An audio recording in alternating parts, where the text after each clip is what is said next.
Hi, I'm Noah Forner. This is Cole, and recently I went to an arcade and it felt weirdly soulless and empty and lifeless and other words to describe something that's kinda depressing.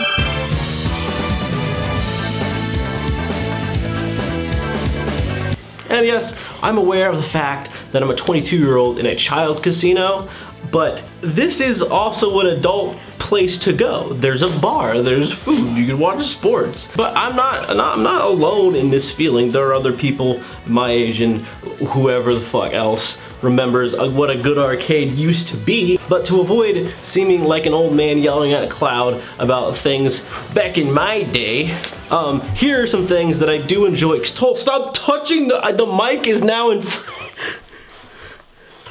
Here are some things from modern arcades that I actually do enjoy. Great, now that that's out of the way,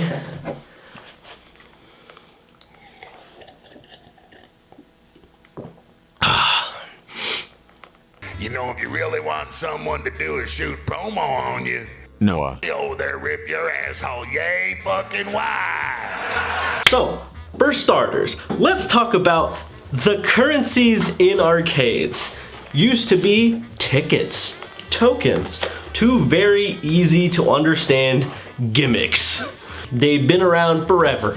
Obviously, God, your head's hard. I fully just hit your head. It's like a brick. What the hell? Obviously, they've been around for ages, up until these little bad boys were introduced. Gaming cards. This one's from Dave & Buster's. Setting aside the fact that the absence of tickets are essentially a good thing, you're using less paper, it's less waste. A lot of them got shredded. I don't know what they would do with them. I'm assuming they would just throw them all away, assuming they wouldn't recycle those type of things. Yeah, it's better for the environment to put up everything on one little card instead of a bunch of rolls of paper. Obviously, but the actual physicality of being able to pull a bunch of tickets after hitting a jackpot out of a really big, cool machine that's making a bunch of lights and noises, and now all the kids around you are staring at you, and now you get a bunch of attention, and you're looking around at these kids flexing like, yeah, I get it, I'm amazing, my cock is mad. And on the other hand, the what you insert to win those tickets no longer makes any sense. I don't know the last time you, the viewer, have been to an arcade, but these are some of the different pricing options. They don't make sense because they're not cents, they're credits. They're not a understandable form of currency to a fucking idiot like me.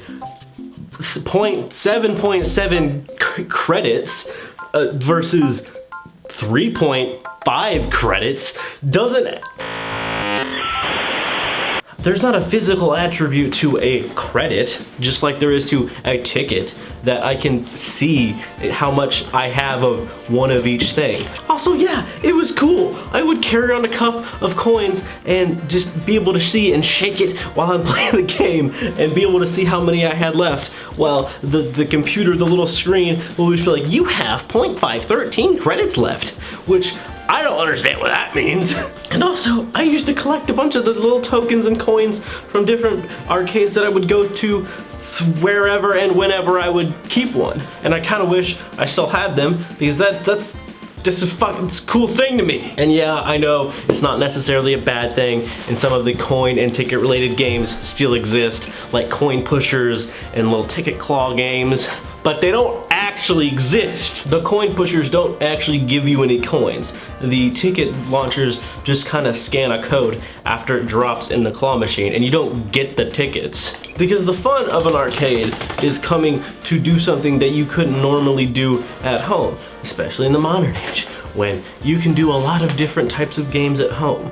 The couch co-op has been taken away, and I think that some of the new games that have been introduced have actually been pretty good, including more than just two people to play a game is a great fucking idea. But fucking A. All of the new 4-player games, for some reason, are all sponsored by a licensed brand and or whatever, which I know is a dumb thing to complain about because they've always been sponsored or whatever. Look at pinball machines and stuff. But is there really any difference between making this fishing game about a TV show about fishing? And I don't care. I didn't notice. Yeah, Deal or No Deal was based off a show, but it's also a fucking amazing arcade game. But it's only because the show was already a great idea for a game. Not everything has to be sponsored in the arcade.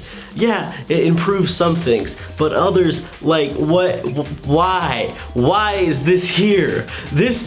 Why did they feel the need to make this? Just like they have a lack of creativity with a lot of the current games that are in arcades. Like, all of the fucking mobile games. Listen, I get it. It's a very easy transition to put a very already established game into an arcade and make it this new shiny version of it or whatever, and maybe update some things. But in reality, I'm not gonna pay to play this over an actual game that I couldn't play literally anywhere else. Because as I previously stated, the fun going to an arcade is playing something that you couldn't do anywhere else. And yeah, I get it. These companies are gonna try to bag a couple hundo thousand on these games, and they might, and they might succeed, and maybe that's why all these uncreative, just kind of junk gets put into arcades.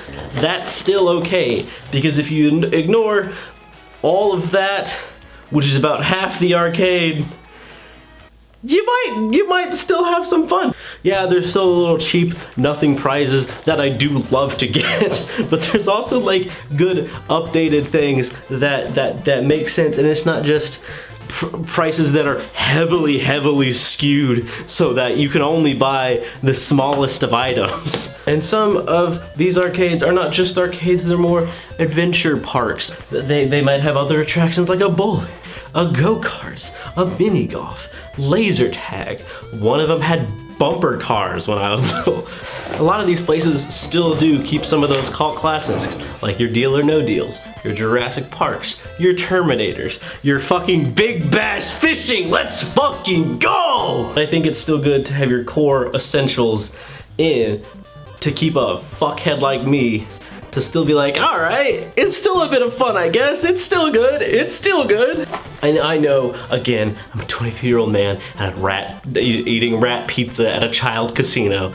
And yeah, maybe I'm not the target demographic for this kind of thing. But in my opinion, and it is obviously subjective, arcades are still fun. They can be a bit of fun. There's a lot wrong with them, and there's some of the things that they've introduced within the past few decades that have been very good in my opinion, and some even are like natural continuations of what they've already introduced. So yeah, all in all, in my opinion, it's still fun. Is it good? That's subjective.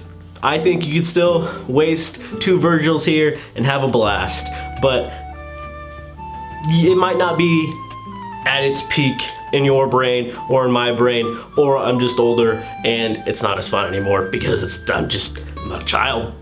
Arcades and vintage arcades are a thing, and if I really want to scratch that itch, I can. So that's it. That's kind of all I had. This felt like a short one. I just wanted to make something really quickly because I really enjoyed making my last video, and I've been enjoying everything I've made this year.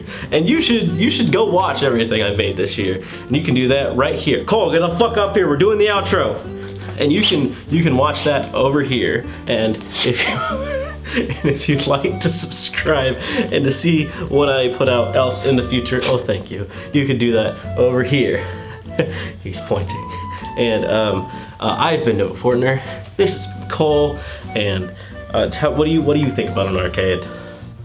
You have any opinions? You gonna say anything? Tell them I ate chocolate yesterday, cause I'm a fuckhead. Okay, stay safe out there. Have a lovely day, and bye.